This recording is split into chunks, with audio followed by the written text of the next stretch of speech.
Welcome बच्चों, आपका मेरे channel science classes by doctor Hukum Saxena में बहुत स्वागत है।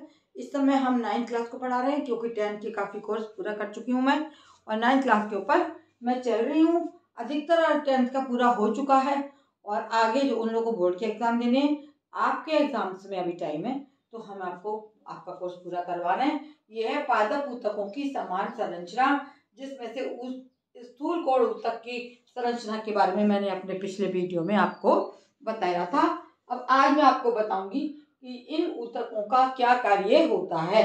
ये ऊतक ऐसे होते हैं, इन ऊतकों के कारण पौधे के जो कोमल भाग है उनमें दृढ़ता और लचीलापन आता है। कोमल भाग कौन से होते हैं? पत्तियां हैं, टहनियां हैं, तने हैं, है ना। तना मोटा होता है, उनकी जो टहनियां होती हैं, पत्तियां होती हैं, ब्रांचेस होती हैं, वो लचीली होती हैं, तो ये ऊतक उनमें पाया जाता है। तो कोमल भागों में दृढ़ता और लचीलापन आता है। और ये ऊतक पादपों की यांत्रिक सहायता, ये ऊतक क्या करते हैं?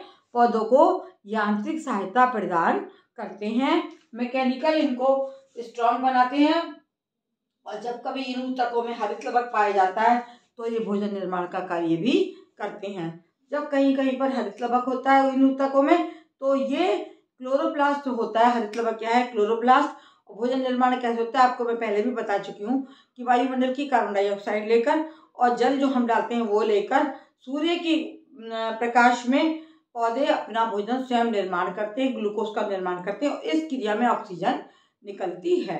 ये क्रिया दिन भर हरे पौधों में जब तक धूप रहती है होती रहती है और जहाँ पर भी भोजन संचय होना होता है जिन भागों में, वहाँ पर भोजन संचित हो जाता है। यही कोशिकाएं और ऊतक मिलकर भोजन का संचय भी करती हैं।